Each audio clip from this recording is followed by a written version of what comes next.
Hey everyone!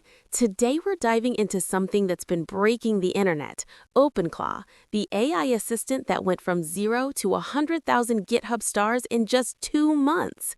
Imagine having your own personal Jarvis from Iron Man or Samantha from Her, an AI that doesn't just answer questions, but actually does things for you, books flights, manages your emails, controls your smart home.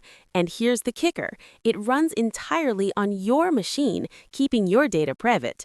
But before we get started, this video is going to be packed with information. We'll cover what OpenClaw is, how it works, live code examples, security concerns, and even how to set it up yourself. So grab a coffee, hit that subscribe button, and let's get into it. So what exactly is OpenClaw? Let me break it down for you. OpenClaw is an open-source autonomous AI assistant that was originally released in November 2025 under the name Clawdbot. After a trademark request from Anthropic, the company behind Claude, it was renamed to Moltbot and then finally became OpenClaw in early 2026. Now, you might be thinking, another AI assistant? What makes this one special? Well, OpenClaw has 3 capabilities that truly set it apart from everything else out there. First, computer access. Unlike ChatGPT or Claude that live in a browser tab, OpenClaw runs on a dedicated computer, your main machine, a Mac Mini, a Raspberry Pi, or even a cloud server. It has real control over that system. It can write code, execute scripts, modify files, and complete actual tasks. Second, persistent memory. When you first set up OpenClaw, it learns about you, your name, time zone, preferences, ongoing projects. This contextual understanding accumulates over time, making it increasingly personalized to your specific workflows. And third, what creator Peter Steinberger calls the heartbeat. This is where things get sci-fi. Traditional AI assistants only respond when prompted. OpenClaw can wake up proactively. Ask it to monitor your inbox and alert you to urgent messages, and it will. It can watch ongoing situations and act independently. Okay, so how does this magic actually work? Let's look under the hood. OpenClaw is built on Node.js and acts as a local message router and agent runtime. Think of it as the central nervous system that connects everything together. At its core is the gateway, a WebSocket control plane running on localhost port 18789. This is the single long-running process that handles all channel connections. It bridges popular messaging platforms like WhatsApp, Telegram, Discord, Slack, Signal, and even iMessage to AI models. Here's how the data flows. You send a message through WhatsApp or Telegram. That message hits the gateway. The gateway routes it to the AI agent, which could be Claude, GPT-4, or even local models like Ollama. The AI agent processes your requests and can invoke various tools and skills. It can execute shell commands, control browsers, read and write files, and more. The response flows back through the gateway to your messaging app. OpenClaw uses something called the Model Context Protocol, or MCP, to interface with over 100 third-party services. This is what allows it to connect to GitHub, Notion, Spotify, Home Assistant, and dozens of other platforms. Let me show you a quick example of how this works in code. Here's a basic setup snippet. This creates a gateway instance, configures which messaging channels to support, connects to Claude Sonnet 4 as the AI model, and starts the WebSocket server. Pretty straightforward. Now let's talk about what OpenClaw can actually do. These features are what made it go viral. Feature number 1, any messaging channel. You can chat with OpenClaw naturally through WhatsApp, Telegram, Discord, Slack, Signal, or even iMessage or group conversations. It responds proactively in your preferred app. No need to switch contexts or open a browser. Feature number 2, browser control. OpenClaw includes dedicated Chrome or Chromium control. It can navigate websites, fill out forms, scrape data, take screenshots, and upload files, all autonomously. Imagine telling it to book me a table at the Italian restaurant downtown for Saturday at 7 p.m., and it actually does it. Feature number 3, productivity automation. OpenClaw can triage your emails, draft responses, manage your calendar, and send daily summaries. Users report reclaiming hours each week. Feature number 4, Smart Home Integration. It works with Home Assistant, Philips Hue, Elgato devices, and more. Control your lights, temperature, and security from natural conversation. Feature number 5, Full System Access. It can read and write files, execute shell commands, manage your file system. Here's a quick code example of creating a custom skill. Feature number 6, Scheduled Automations. You can set up cron jobs for recurring tasks, morning summaries, evening reports, automated backups, whatever you need. And for developers, OpenClaw is a game changer. It can run tests, debug code, deploy updates, monitor repositories, and research solutions autonomously. One of OpenClaw's most powerful features is its extensibility through skills. Think of skills as apps for your AI assistant. There are 3 types of skills: bundled skills that come pre-installed, managed skills from the multi-hub marketplace, and workspace skills that you create yourself. Creating a custom skill is surprisingly easy. Here's a more advanced example. Let's create a skill that monitors cryptocurrency prices and alerts you. Once you've created a skill, you can share it with the community on multi-hub. Installing skills is as simple as running. But here's an important note, and we'll dive deeper into this in the security section. Skills have access to your system, so only install skills from trusted sources. Let's talk about how people are actually using OpenClaw in the real world. These aren't hypotheticals. These are real examples from the community. Use case 1, the developer workflow. Sarah, a full-stack developer, uses OpenClaw to automate her entire development pipeline. She asks it to run the test suite and deploy to staging if everything passes. OpenClaw executes the tests, analyzes the results, and if successful, triggers the deployment. She saved 30 minutes per day just from this one automation. Use case 2, email management. Mark, a startup founder, was drowning in 200+ emails daily. He configured OpenClaw to categorize emails by priority, draft responses to routine inquiries, and flag anything urgent. His inbox processing time went from 2 hours to 20 minutes per day. Use case 3, scheduling assistant. Jennifer runs a consulting business. She tells OpenClaw, schedule a meeting with the product team for next Tuesday afternoon. OpenClaw checks everyone's calendars, finds a suitable time, sends invitations, and even prepares an agenda based on previous meetings. Use case 4, smart home orchestration. David created a movie night routine. One message to OpenClaw, start movie night, dims the lights, closes the blinds, adjusts the temperature, and queues up his Netflix list. Use case 5, research assistant. A graduate student uses OpenClaw to monitor academic databases for new papers in their field, summarize them, and add relevant ones to their Obsidian knowledge base. It's like having a research assistant working 24/7. Here's a practical example. Let's say you want OpenClaw to automatically back up your important files every night. The common thread is, people are saving hours every week by automating repetitive tasks and letting OpenClaw handle the digital busy work. Now, I need to be very clear about something. OpenClaw is incredibly powerful, but with great power comes great responsibility. Let's talk about the elephant in the room, security. Security researchers from Cisco, Forbes, and major cybersecurity firms have raised serious concerns. In fact, Cisco's blog post was titled, "Personal AI agents like OpenClaw are a security nightmare." That's not hyperbole. Here are the main security risks you need to know about. Risk 1, elevated privileges.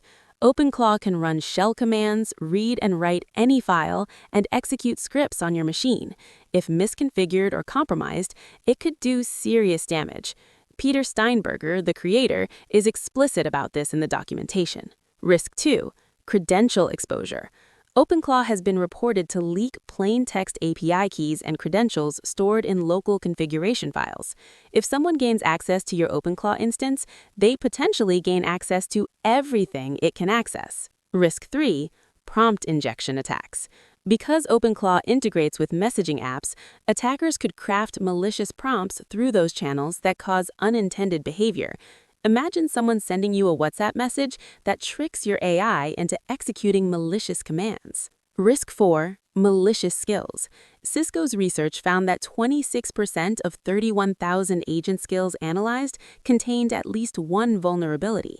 They tested a skill called What Would Elon Do and found it contained actual malware, including data exfiltration to external servers. So how do you stay safe?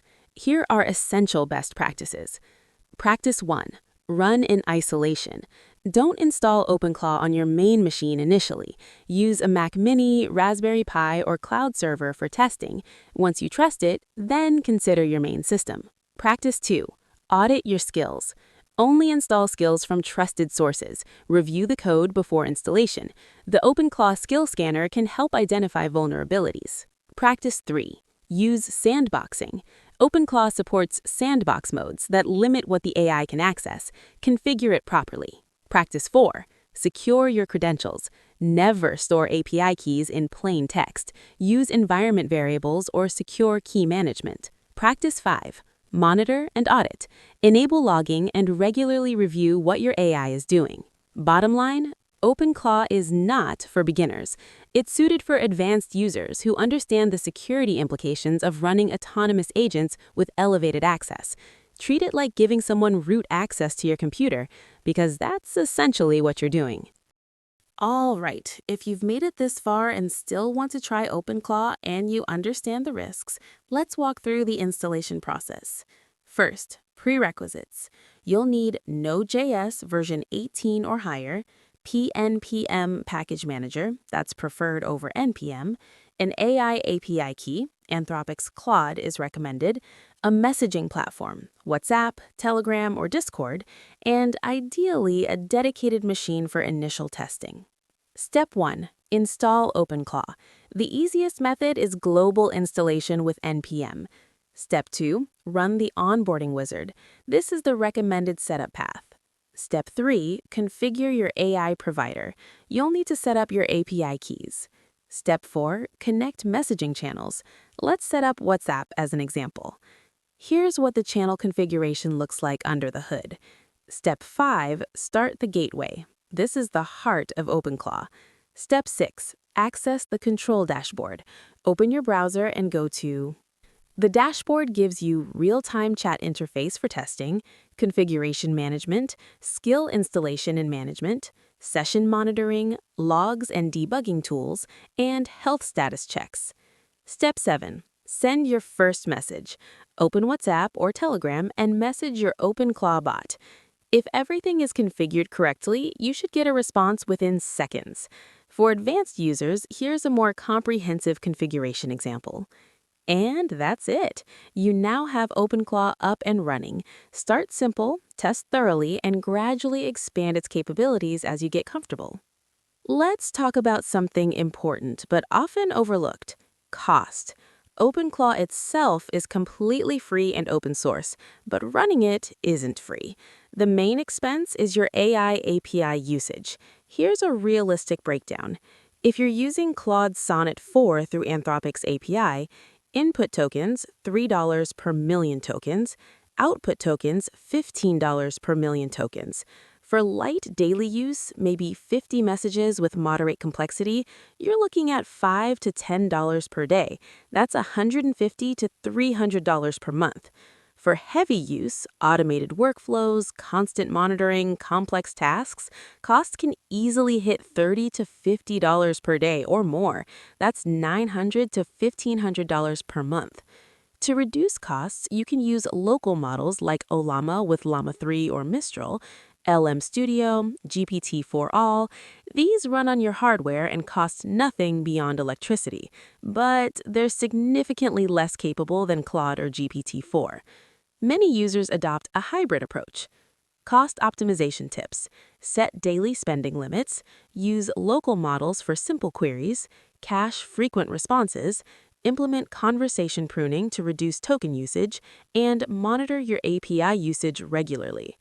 If you're running OpenClaw on a cloud server instead of local hardware, add DigitalOcean Droplet, $24 to $48 per month, AWS EC2 instance, $30 to $100 per month, or a Mac Mini at home, a one-time $599 cost. So, what's next for OpenClaw? Where is this technology heading? Let's talk about the broader implications and emerging ecosystem. In January 2026, something fascinating launched: Multibook, a social network exclusively for AI agents. Not for humans, for agents. Human users can observe agent interactions but can't directly participate. Imagine AI assistants networking with each other, sharing information, collaborating on tasks, all without human intervention. It sounds like science fiction, but it's happening right now. There's also MultHub, a marketplace for bot capabilities where developers share and distribute skill modules. Think of it as an app store for AI agent abilities. OpenClaw represents a broader shift in AI technology.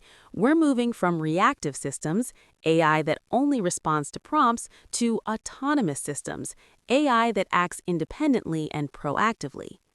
Compare this to the evolution of computing. In the 1980s, we had command line interfaces. In the 1990s, graphical user interfaces. In the 2010s, mobile and touch interfaces. And now, in the 2020s, we're seeing autonomous agent interfaces. Major companies are taking notice. We're seeing Microsoft integrating agent capabilities into Copilot, Google developing autonomous agents for Workspace, Apple rumored to be working on proactive AI for iOS, and Anthropic obviously creating the underlying Claude models. But this raises important questions. When AI agents have persistent memory and system access, what are the privacy implications? Who's responsible when an autonomous agent makes a mistake or causes harm? How do we ensure these systems remain aligned with human values? And what happens to jobs that can be fully automated by AI agents? Peter Steinberger and the team are working on better security features and sandboxing, improved multi-agent coordination, more robust error handling, better cost controls and optimization, and enhanced debugging and observability. Looking ahead, OpenClaw is just the beginning. We're entering an era where everyone will have their own personal AI agent, a digital assistant that truly knows you, understands your preferences, and can handle complex tasks autonomously. All right, let's wrap this up. We've covered a lot today. We learned that OpenClaw is an open-source autonomous AI assistant that runs locally on your machine. It has 3 killer features: real computer access, persistent memory, and proactive operation. It can integrate with over 100 services through the Model Context Protocol. The security implications are serious. This is advanced user territory. Setup is straightforward but requires technical knowledge. Costs range from $150 to $1,500 monthly depending on usage, and it represents a fundamental shift toward autonomous AI agents. Here's my personal take. OpenClaw is genuinely revolutionary. It's not perfect, and it's definitely not for everyone, but for technically minded users who understand the risks and take appropriate precautions, it's an incredibly powerful tool. You should consider OpenClaw if you're a developer comfortable with command line tools and APIs, someone who values privacy and wants local AI, willing to invest time in learning and configuration, and ready to implement proper security measures. You should probably wait if you're new to programming or system administration, not comfortable with security and privacy trade-offs, looking for a plug-and-play solution, or on a tight budget for API costs. If you want to learn more, here are some resources: official documentation, docs.openclaw.ai, GitHub repository, github.com/openclaw/openclaw, community Discord, security best practices guide, and skill marketplace, multhub.ai. That's all for today. If you found this video helpful, please hit that like button, subscribe for more deep dives into cutting-edge technology, and drop a comment below. I'd love to hear your thoughts on OpenClaw and autonomous AI agents. Thanks for watching, and I'll see you in the next one. Until then, stay curious, stay secure, and keep building the future.